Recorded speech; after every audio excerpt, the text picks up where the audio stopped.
एक किसान अपने गांव की परेशानियों से बहुत दुखी था। किसी ने उसे अपने दुखों के निवारण के लिए बुद्ध की शरण में जाने को कहा। जो कुछ दिनों के लिए यहाँ से कुछ दूर एक गांव में आया है, वह निश्चय ही तुम्हारे सब दुखों का निवारण करेगा।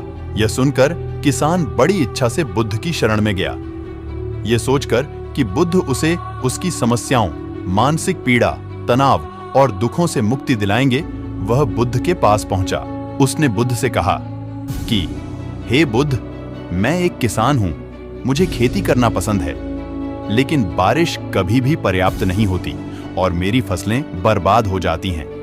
पिछले साल मेरे पास खाने के लिए कुछ नहीं था और इस साल भी अत्यधिक बारिश के कारण फसल को बहुत नुकसान हुआ। मेरे पास खाने के लिए पर्याप्त भोजन नहीं है। किसान ने कहा, मैं शादीशुदा हूं, मेरी पत्नी मेरा ख्याल रखती है, मैं उससे प्यार करता हूं, लेकिन कभी कभी वह मुझे बहुत परेशान करती है और घर में बहुत क्लेश हो जाता है, जिससे मुझे लगता है कि अच्छा होता अगर वह मेरी जिंदगी में नहीं आती। मेरे भी 2 बच्चे हैं। कभी कभी मेरे बच्चे भी मेरा अनादर और अवज्ञा करते हैं, मेरे निर्देशों का पालन नहीं करते।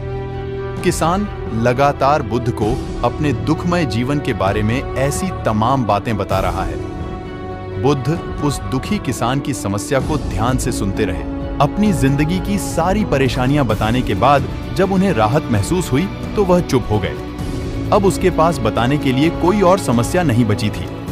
अब वह चुपचाप बैठकर बुद्ध की ओर देख रहा था और अपनी समस्या का समाधान पाने के लिए बुद्ध के उत्तर की प्रतीक्षा कर रहा था। लेकिन बुद्ध चुप थे। किसान ने फिर कहा, हे बुद्ध, मैं आपकी शरण में आया हूं, कृपया मेरे जीवन की इन समस्याओं का समाधान करें। बुद्ध ने कहा, मैं तुम्हारी कोई मदद नहीं कर सकता। किसान आश्चर्यचकित होकर बोला, अरे, यह आप क्या कह रहे हैं? सब कहते हैं कि आप सबके दुख दूर कर देते हैं, तो क्या तुम मेरी समस्याएं हल नहीं करोगे? इसलिए कि मैं एक गरीब किसान हूं। बुद्ध ने कहा, मुश्किलें हर किसी के जीवन में आती हैं। जीवन में दुख और परेशानियां आना स्वाभाविक है। व्यक्ति के जीवन में अक्सर उसके कर्मों के अनुसार परिस्थितियां बदलती रहती हैं, जिससे सुख, दुख, निराशा और क्रोध आता है। नए रिश्तों का बनना, पुराने रिश्तों का बिगड़ना, रिश्तों में मिठास और कड़वाहट, ये सब सामान्य है। यह जीवन का हिस्सा है और यह जीवन का चक्र है। हकीकत तो ये है कि हम सभी के जीवन में 83 प्रकार की कठिनाइयां हैं। इन कठिनाइयों का समाधान आप और मैं नहीं कर सकते, कोई नहीं कर सकता। जिंदगी और जिंदगी में बनने वाले रिश्ते स्थिर नहीं होते। एक दिन रिश्तेदार भी चले जाएंगे और जिंदगी भी खत्म हो जाएगी, लेकिन ये समस्याएं वैसे ही रहेंगी जैसे आज आपकी जिंदगी में हैं और कल किसी और की जिंदगी में होंगी। इस पर किसान अपना नियंत्रण खो देता है और क्रोधित हो जाता है और ऊंची आवाज में बुद्ध से कहता है कि हर कोई कहता है कि तुम्हें एक महात्मा, एक सिद्ध पुरुष, एक प्रबुद्ध व्यक्ति होना चाहिए। मैं इस विश्वास के साथ यहाँ आया हूँ कि आप मेरी मदद करेंगे। यदि आप मेरी समस्याएं हल नहीं कर सकते तो मेरा यहाँ आना व्यर्थ था। हर कोई झूठ बोलता है कि वे समस्याओं का समाधान करते हैं। आपने मेरी एक भी समस्या का समाधान नहीं किया।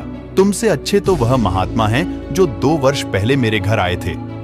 उन्होंने मेरे लिए यज्ञ कराया, दान दक्षिणा दिलवाई और मेरे मन को असीम शांति मिली।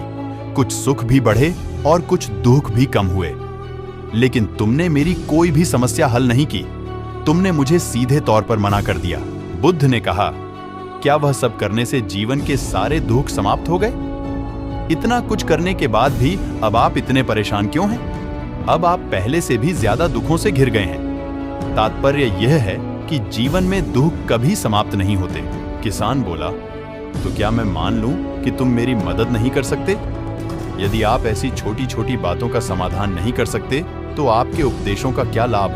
बुद्ध ने कहा, मैं तुम्हारी 84वीं समस्या का समाधान तो नहीं कर सकता, लेकिन हाँ, मैं तुम्हारी 84वीं समस्या का समाधान अवश्य कर सकता हूँ। किसान आश्चर्यचकित हो गया और बोला, 84वीं समस्या क्या है बुद्ध? बुद्ध ने कहा, यानी कि तुम अपने जीवन में कोई समस्या नहीं चाहते। आपकी सारी समस्याएं इसी समस्या के कारण उत्पन्न हुई हैं। यदि आप इस तथ्य को स्वीकार कर लें कि जीवन में समस्याएं मौजूद हैं और समस्याएं जीवन का हिस्सा हैं, तो आप जीवन की समस्याओं से विचलित नहीं हो पाएंगे। आप जीवन में आने वाली समस्याओं से विचलित हो जाते हैं क्योंकि आपको लगता है कि आप दुनिया के सबसे दुखी व्यक्ति हैं, जबकि सच्चाई यह है कि हर किसी को अपना दुख सबसे ज्यादा महसूस होता है। लेकिन जिस दिन आप यह समझने लगेंगे कि मेरा कष्ट अन्य लोगों की तुलना में बहुत कम है, उस दिन से कोई भी दुख आप पर प्रभाव नहीं डाल पाएगा। जब तक आप नहीं चाहेंगे कि आपके जीवन में कोई परेशानी ना आए और आप हर दुख दर्द से बचे रहें, तो यह संभव नहीं है। ऐसे में छोटा सा दर्द भी आपको बेचैन कर देगा और आपकी मानसिक शांति भंग कर देगा। अगर आपके जीवन से परेशानियां पूरी तरह से दूर हो जाएं, अगर आपको हर दिन हर पल बिना दुख और कठिनाइयों के जीवन जीने को मिलेगा, तो आप ज्यादा दिन तक ऐसा नहीं जी पाएंगे। एक समय आएगा जब आप हर दिन एक ही तरह की जिंदगी जीने से पूरी तरह से तंग आ जाएंगे और ऊब जाएंगे, क्योंकि जीवन में किसी भी चीज की अधिकता जीवन के लिए भयानक समस्याएं पैदा करती है।